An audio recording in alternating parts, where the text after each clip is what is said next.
Ready to unleash those magical fantasy ideas and finally write that book? Of course you are. As a passionate nerd of storytelling techniques, talk about a deus machina, I understand that desire. But one thing is probably stopping you. Okay, yes, life does have its distractions, but what stops most writers is really a fear of failure. And while there's no easy answer to success, there are some pitfalls that I can help you avoid. Now, I can't promise a breakout hit, but I can help you dodge these 5 amateur writing mistakes and save you a world of embarrassment. Avoiding these mistakes that most newbies fall prey to will give you a boost of confidence as you get your work out there. Alright, so on to number 1. Main characters without a concrete emotional want. It's all too easy to make your characters into chess pieces that do whatever you need them to do in order to move the plot forward. But engaging characters need emotional reasons in order to move forward. A basic human want like wealth or love or meaning. But the point of the want is to make it concrete. Why? Because of the scariest thing you'll see in your life. I'm just kidding. But just as a progress bar gives you tension as you watch your file slowly download, the audience will feel tension as they watch the character get slowly closer to their goal, or maybe further away from it. Concrete goals are trackable. Remember that. Number 2, a lack of perspectives in your world. You probably began your story with a what if, a fantasy scenario to set your world apart from our own. What if dolphins predicted the future? What if cacti had magical healing powers? What if anyone actually liked fruitcake?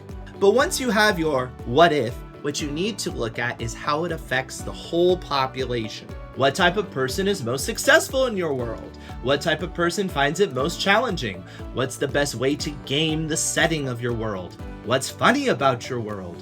What type of person would gain the most by a dramatic shift in your world? What type of person desperately wants everything to remain as they are? With a diverse set of reactions, you'll have a richer world. Number 3, don't settle on your first ideas. As you world build, you're going to come up with a lot of unique ideas, such as a whole society built in elaborate tree houses, or a dark tower fortress on the edge of a volcano, or maybe a wardrobe that opens to a fantasy world. Okay, so maybe none of those ideas are so original, and that's why you shouldn't settle on your first impulse. While you don't have to reinvent the wheel, challenge yourself to come up with your own personal perspective, your own twist, to give the audience something that they've never seen before. Number 4, don't info dump.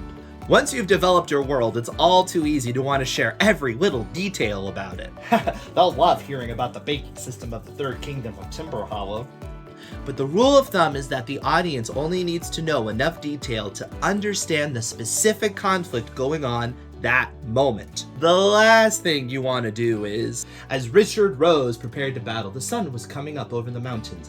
The same sun had risen over the Neverwolf Mountains, such as in the days of Adelard the Dragonheart and Falcu the Humble. Now, Falcu the Humble had challenged Adelard the Dragonheart to save his daughter from an illness that required... Wait, where's Richard? Where's the battle? So keep the audience centered with enough background information to understand the imminent conflict, but not too much more.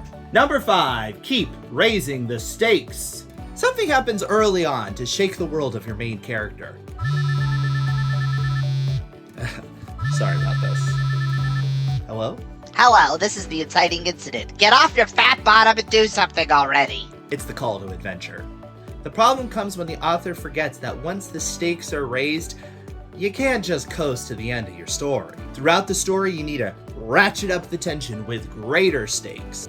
This can either be because the problem is so much worse than the main character thought. I thought Beric the Terrible would be a lot shorter. Or the problem is so much more personal than the character thought. What? You have my firstborn son who's the entire driving force of my character's actions locked in a dungeon?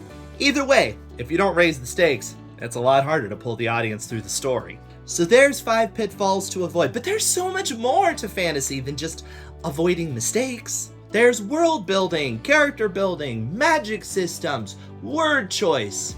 And that's why we have Sorcery, a writing course to bewitch your senses. Throughout 6 separate chapters, plus a diverse selection of resources and exercises, will lead you through the entire process of creating a fantasy story. From foundational principles to scene-based methods, you'll learn how to conjure up fantasy that will blow your audiences away.